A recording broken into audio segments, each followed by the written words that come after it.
মোটামুটি ভালোই ঘাম আসছে। এতদিন শীত ছিল যখন মনে হচ্ছিলো যে শীতটা প্রচণ্ড খারাপ, প্রচণ্ড বাজে শীত করছে। এবার গরম শুরু হয়ে গেলো, এবার দেখো মনে হবে যে গরমটা খুব খারাপ, মানে মানুষ কোনো কিছুতে স্থিতিশীল না। এই হোয়াটসঅ্যাপ বন্ধুরা, তো আজকে যাচ্ছি শ্বশুরবাড়ি। রাস্তায় ব্লগিং শুরু করলাম, মোটো ব্লগিং করবো। অনেক দিন মোটো ব্লগিং করা হয়নি, তো ভাবলাম আজকে মোটো ব্লগিং করতে করতে যাবো, সে কারণে ক্যামেরা নিয়ে এসেছি। তো স্ট্যান্ড ফ্যান্ড খুলে এখনই সব সেটিং করবো। সেটিং করার পর তারপরে প্রচণ্ড সাউন্ড, রাস্তায় শোনা যাবে না। ক্যামেরা এই হেলমেট তো আমার এখানে দেখেইছো, হেলমেটে মাউন্ট করব এখানে। তো মাউন্ট করার পর একদম ফাইনালি তারপরে আসছি। চলো দেরি করবো না, মোটামুটি 5:45টার মতো বাজে। আর মোটামুটি গরম পড়তে লেগেছে, বেশ ভালোই দেখো ঘামছি, হালকা হালকা বেশ ঘাম আসছে, মানে হালকা না মোটামুটি ভালোই ঘাম আসছে। এতদিন শীত ছিল যখন মনে হচ্ছিলো যে শীতটা প্রচণ্ড খারাপ, প্রচণ্ড বাজে শীত করছে। এবার গরম শুরু হয়ে গেলো, এবার দেখো মনে হবে যে গরমটা খুব খারাপ, মানে মানুষ কোনো কিছুতে স্থিতিশীল না। মানুষ মানে যেটাতে থাকুক না কেন, ভালো থাকলেও খারাপ, খারাপ থাকলেও খারাপ।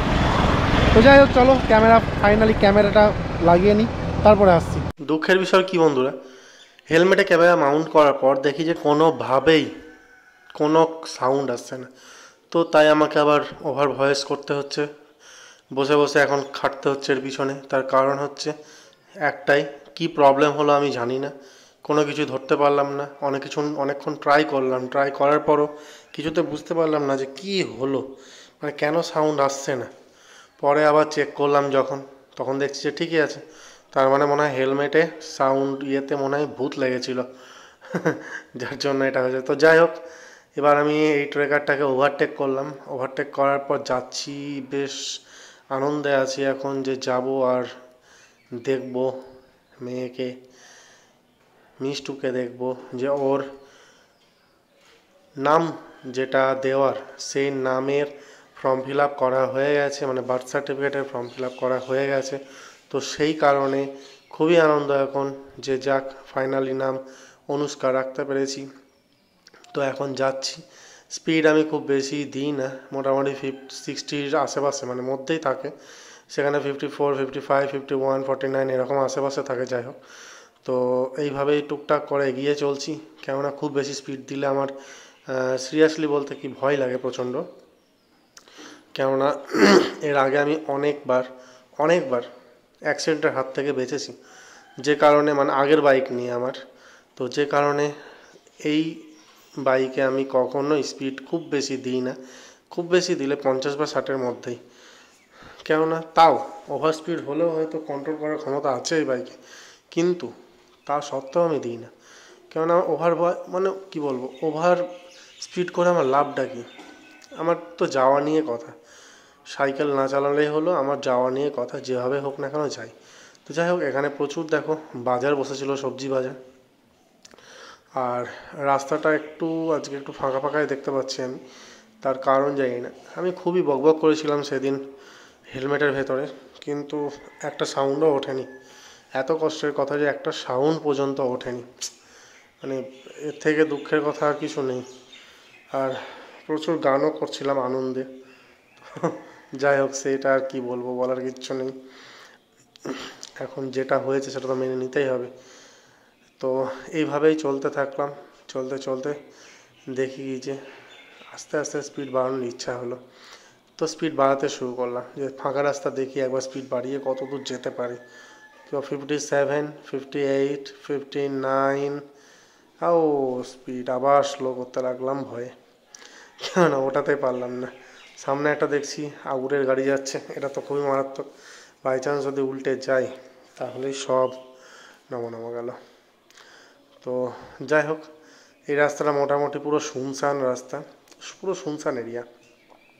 মানে রাত্রেবেলায় যদি এই রাস্তায় আসো না, কেউ যদি ডাকাত বা ছিনতাই করে, কোনো কিছু করার নেই। কেননা কোনো পুলিশের গাড়ি এখানে পেট্রোলিং মারে না, মানে পেট্রোলিং করেই না কোনো পুলিশের গাড়ি রাত্রেবেলা। কোনো দিন আজ পর্যন্ত দেখিনি। আমি রাত্রেবেলা অনেকদিনই যাতায়াত করেছি, কিন্তু কোনো দিন দেখিনি। তো যাই হোক, আউরের গাড়িতে ছড়াছড়ি দেখো কীভাবে টলছে। দেখো বাই চান্স যদি রাস্তায় উল্টে যায় তাহলে একটা অ্যাক্সিডেন্ট তো হবেই, বলার কিচ্ছু নেই। তো যাই হোক, এইভাবেই টুকটাক করে এগিয়ে যেতে হবে। তো এইভাবে এগোতে শুরু করে দিলাম। কিন্তু যখন মানে ভিডিওটা করার পর যখন শুনলাম যে কোনো ভয়েস আসেনি, প্রচণ্ড কষ্ট হলো। আমি অনেকক্ষণ খোঁচালাম মানে মাউন্ট করার পর, কিন্তু কিছুতেই আমি কোনো রকমভাবে ঠিক করতে পারলাম না। তো কী আর বলবো, কষ্ট লাগলেও উপায় নেই, ভিডিওটা তো ফেলতে পারছি না, তাই শেষ পর্যন্ত ওভার ভয়েস করতেই হচ্ছে। তো যাই হোক বন্ধুরা, আজকে আজকে আমি যেদিন ভয়েস করছি ওভার ভয়েস, তো সেই দিনের কথা বলছি। আজকে সরস্বতী পুজো, হ্যাপি সরস্বতী পুজো সবাইকে, সবাই আনন্দে কাটাও, ঘোরো। আর ডুয়েট তো আছেই, বলার কিচ্ছু নেই। আজকে দেখবো, আজকেও একটা মোটো ব্লগিং করবো, তো দেখবো যে কত ডুয়েট ঘুরে ঘুরে বেড়াচ্ছে, কত জোড়া পাখি যাচ্ছে। দেখাবো যতটা পারবো, তোমাদেরকেও দেখানোর চেষ্টা করবো। তোমরা তো জানো যে সরস্বতী পুজোর দিন কী হয় না হয়, বিশেষ করে কোনো পার্ক ঢুকলে পরে তো কোনো কথাই নেই। তো পার্কে আমার ঢোকার টাইম হবে না, তার কারণ হচ্ছে আজকে ডিউটি আছে। তো মেয়েরা ওখানে, মেয়েরা এখনও ওখানেই আছে। তো সেই কারণে আমি কি বলবো, সরস্বতী পুজোর পুষ্পাঞ্জলি আজকে যে দিতে যাব না, আর সাজাগোজাও করবো না, মনটা ভালো লাগছে না। তার কারণ হচ্ছে এই প্রথম পুজোতে মেয়েকে কাছে পেলাম না, এটা খুব কষ্ট লাগছে, খুব খারাপ লাগছে।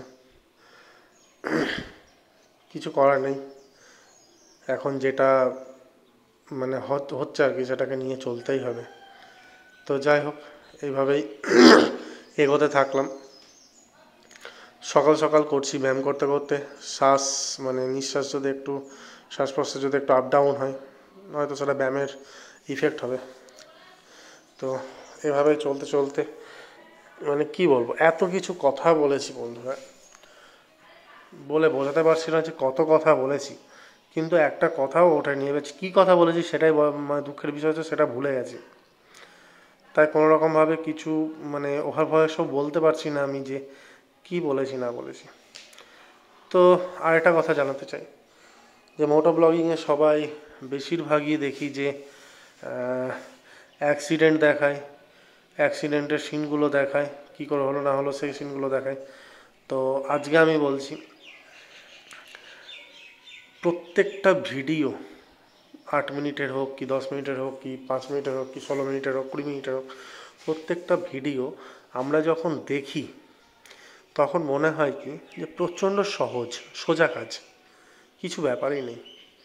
কিন্তু আমি প্রত্যেকটা ভিডিও মানে প্রত্যেক রকম টাইপের ভিডিও আমি ট্রাই করে যাচ্ছি, একের পর এক ট্রাই করছি এটা বুঝতে যে কোন ভিডিওতে পরিশ্রম কতটা হতে পারে বা কতটা হয়।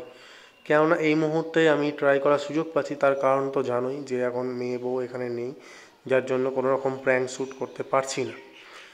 তো সেই কারণে কোনো রকমভাবে যেহেতু প্র্যাঙ্ক শ্যুট করতে পারছি না, তাই এই মুহূর্তে প্রত্যেক টাইপের ভিডিও ট্রাই করছি চ্যানেলে দেওয়ার, আর চেষ্টা করছি বুঝতে যে কতটা মানে কষ্ট হয় একটা ভিডিওর পিছনে। তো যাই হোক, আমি প্র্যাঙ্ক ভিডিও শ্যুট করার মানে সময় তো বলেইছিলাম যে প্র্যাঙ্ক ভিডিও শ্যুট করা, এডিট করা ছাড়া যে কতটা বিরক্তিকর, কতটা মানে খাটনিদায়ক কাজ। তার কারণ একটা ভিডিও শ্যুট করতে টাইম লাগে বড়জোর হয়তো 20 মিনিট কি আধা ঘন্টা, যাই হোক না কেন হলো, বা 10 মিনিট, যেটাই হোক না কেন, মানে ভিডিও লেন্থ যেরকম আশেপাশে হয় 19-20 সেই রকম। তো সেটা এডিট করার সময়, ভিডিওটা এডিট করতে নাই করে মোটামুটি মিনিমাম 5 থেকে 6 ঘন্টা থেকে 7 ঘন্টা আমার লাগতো। মানে এতটা খাটনি হতো সেই টাইমে ভিডিও এডিট করা। আর যেহেতু একাই এডিট করতাম, একাই ছাড়তাম, কেউ নেই, যেহেতু আমার নিজের কাজ নিজেকেই করতে হয়, তো সেই কারণে মোটামুটি মানে এদিক ওদিক নিয়ে মিনিমাম 8 থেকে 9 ঘন্টা মতো লেগে যেত। এরপর আসলো এমনি মোটো ব্লগিং, এমনি ব্লগিং। তো ব্লগিং ভিডিও তাই ব্লগিং ভিডিও শ্যুট করাটা এমন মানে খাটনিদায়ক বা এমন কষ্টদায়ক না, কিন্তু অনেকে দেখেছো ব্লগিংয়ের মাঝখানে নানান রকম সাউন্ড ইফেক্ট ইউজ করে, কি বিশাল মানে গান ইউজ করে বা নর্মালি অনেক কিছু সিন ক্রিয়েট করে। তো সেগুলো মানে করতে খাটনি লাগে, তবে ব্লগিংয়ে খুব একটা টাইম লাগে না, বড়জোর হয়তো 2-2.5 ঘন্টা আশেপাশে হয়তো লাগতে পারে, মানে লাগে আর কি। তারপর হচ্ছে টেক ভিডিও। দেখবে আমি টেক ভিডিও ছেড়েছি, তো টেকনিক্যাল যে ভিডিওগুলো সেগুলো এডিট করতে খুব একটা যে টাইম লাগে তা না, মোটামুটি লাগে। মোটামুটি ওই 1 ঘন্টা টাইম দিলে মোটামুটি ভিডিও বানানো নিয়ে প্রায় 1.5 ঘন্টার আশেপাশে হয়ে যায়। নেক্সট হচ্ছে যে রোস্টিং ভিডিওগুলো। রোস্টিং ভিডিও ভাই ভালো রকম টাফ আছে, বললে হবে না। রোস্টিং আমরা যে 8 মিনিটের বা 10 মিনিটের রোস্টিং দেখি, মজা নিই, আনন্দ করি, সবই ঠিক আছে, কিন্তু রোস্টিং ভিডিও মারাত্মক টাফ আছে। ঠিক প্র্যাঙ্ক ভিডিও শ্যুট করার পর এডিট করতে যেমন টাইম লাগে, রোস্টিং ভিডিও মোটামুটি অ্যাপ্রক্স 19-20 আশেপাশে লাগেই। প্রায় 5 ঘন্টার মোটামুটি 3 ঘন্টা 4 ঘন্টার আশেপাশে লেগে যাবেই। কারণ একটা রোস্টিং ভিডিও দেখে দেখে সেটা রোস্ট করা, তারপর সেটাকে ঠিক পজিশনে বসানো একটু টাইম লাগে। তো যাই হোক, এটা যারা করে আর কি, তারা করতে করতে অভ্যস্ত হয়ে যায় বলে অতটা মনে হয় না কিছু। তারপর নানান রকম ইফেক্ট ইউজ করে, যাদের পিসিতে অনেক রকম ইফেক্ট আছে তারা তো ইউজ করে, প্রত্যেকের হয় না যেহেতু, তাই প্রত্যেকে সেরকমভাবে এডিট করতে পারে না। এডিটিংয়ের উপরই ডিপেন্ড করে হচ্ছে ভিডিওর ভিউজ, সেটা আমি মানে সবাই জানে, এটা নতুন করে বলার কিছু নেই। আর তারপরে আসি হচ্ছে কমেডি টাইপের ভিডিও। কমেডি ভিডিও মোটামুটি প্র্যাঙ্ক ভিডিওর কাছাকাছি, শ্যুট করতে টাইম বেশি লাগে। আর যে মানে শ্যুট করতে এই কারণে টাইম বেশি লাগে, তার কারণ হচ্ছে যে এই ভিডিওগুলো মানে কমেডি টাইপের ভিডিওগুলো কি হয়, স্ক্রিপ্টেড থাকে যেহেতু, তাই স্ক্রিপ্ট অনুযায়ী প্রত্যেকটা অ্যাক্টিং পারফেক্ট হওয়া দরকার। আমার একটা কি দুটো দেখবে কমেডি ভিডিও ছাড়া আছে, যে জন্য জানি, কেননা সেই ভিডিও শ্যুট করতে মোটামুটি আমার প্রায় 1 ঘন্টার আশেপাশে লেগেছিলো। মানে একটা শট নিতে অনেকবার টেক অফ করতে হয়েছিল, প্রচুরবার, একদম পারফেক্ট শট নেওয়ার জন্য। কিন্তু ক্যামেরাম্যান কেউ ছিল না, আমি নিজেই ছিলাম যেহেতু, তাই খাটনিটা আরও বেশি হয়েছে। তো এই গেল মোটামুটি আমার মানে আমি যত টাইপের ভিডিও করেছি তত টাইপের ভিডিওর মানে টাইমিং, মোটামুটি কোনটাতে কতক্ষণ লাগে। তবে এইটুকুনি আমি বুঝেছি যে মোটামুটি প্র্যাঙ্ক ভিডিওটা শ্যুট করতে আর মানে শ্যুট আর এডিটিং এই দুটো টাইম নিয়ে প্র্যাঙ্ক ভিডিওর সব থেকে বেশি টাইমিং লাগে।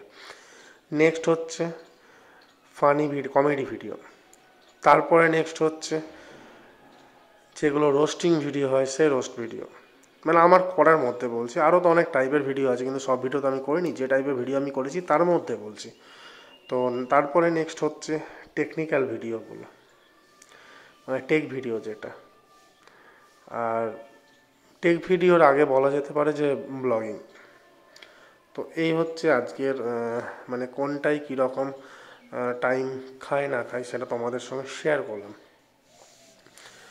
তো যাই হোক, আমি মোটামুটি মানে আসতে চালাচ্ছি বলে খুব একটা কাছাকাছি আসিনি, একটু দূরে আছে।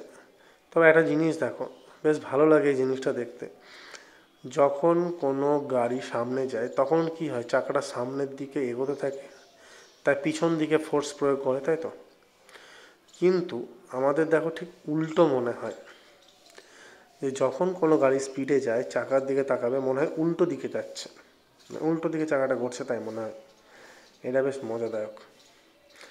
ছোটোবেলা থেকে দেখে এসেছি একটা জিনিস, কি যখনই ট্রেনে বসবে তখন কি মনে হতো, আরে ট্রেনটা তো এক জায়গায় আছে, কিন্তু সাইডের গাছপালাগুলো গাড়ি ঘোড়াগুলো সব পিছন দিকে চলে যাচ্ছে, রাস্তাগুলো চলছে, কেন চলছে রাস্তাগুলো, রাস্তা তো কোনোদিন চলে না। কিন্তু এখন বড় হয়ে যেটা জানা যায়, আমরা যাচ্ছি বলে সাইডে মানে আশেপাশের জিনিসগুলো স্থির আছে, আমরা এগোচ্ছি বলে তারা পিছিয়ে যাচ্ছে, এটা মনে হয়। কতটা সুন্দর লাগে না জিনিসটা ভাবতে। তারপর আরেকটা জিনিস কি, আমরা যখন কোনো মানে কোনো জুতো হয়তো কিনতাম ছোটোবেলায়, কেনার পর কি হতো, জুতোটা যে বছরের জন্য কিনলাম তার পরের বছর হয়তো ছোট হচ্ছে, মানে পায়ে হচ্ছে না, তখন আমরা কি বলতাম, জুতো ছোট হয়ে গেছে। এটা বলতাম না যে আমরা বড় হয়ে গেছি বা আমাদের পা লম্বা হয়ে গেছে, বলতাম জুতো ছোট হয়ে গেছে। কিন্তু জুতো কি এত তো ছোট হয়? এটা বেশ মানে কি বলবো, প্রচণ্ড হাসি লাগে এই কথাগুলো মনে পড়লে ছোটোবেলাকার। তো এই ছিল নানান গল্পগুলো মনে পড়লে হাসিও পাই, আর প্রচণ্ড কি বলবো, নিজেকে ফানি মনে হয় যে একটা টাইম ছিল যেমন ছোটোবেলা যখন স্কুল লাইফে পড়তাম তখন মনে হতো কি যে স্কুল লাইফটা কত বোরিং। যখন যারা ইয়ে করে, কাজ করে বা যারা চাকরি করে তারা কত সুন্দর লাইফে আছে। তো তখন স্কুল লাইফ থেকে মনে হতো কি কলেজ লাইফটা কত বেটার, সবাই ঘুরে ঘুরে ঘুরে ঘুরে বেড়ায়, কোনো ব্যাপার নেই, কেউ কিচ্ছু বলার নেই, কত সুন্দর মস্তিতে থাকে।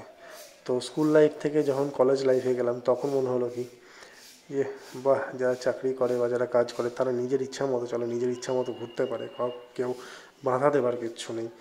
তো এই জিনিসটা ম্যাটার করে অনেকটাই নিজের ওপর। তার কারণ হচ্ছে যখন এবার চাকরি লাইফে এসেছি বা কর্মরত লাইফে এসেছি তখন প্রত্যেকেরই, আই থিঙ্ক প্রত্যেকের 100টা মানুষের মধ্যে 100টা মানুষেরই আমার মনে হয় প্রত্যেকেরই, আমি 100% শিওর দিয়ে বলতে পারি, একটাই কথা মনে হয় প্রত্যেকের, যে আমার ছোটোবেলাটা কত সুন্দর ছিল, ছোটোবেলা কতটা ভালো ছিল, কতটা আনন্দদায়ক ছিল। তো যাই হোক, চলো আজকের মতো টাটা, বাই বাই, দেখা হবে তোমাদের সাথে নেক্সট ভিডিওতে। সবাই ভালো থেকো, সুস্থ থেকো, স্বাভাবিক থেকো, আর চ্যানেলটাকে যত পারো সাবস্ক্রাইব করো, ভিডিওগুলোকে লাইক করো, শেয়ার করো, প্রচুর প্রচুর ভালোবাসা দিও। Bye bye.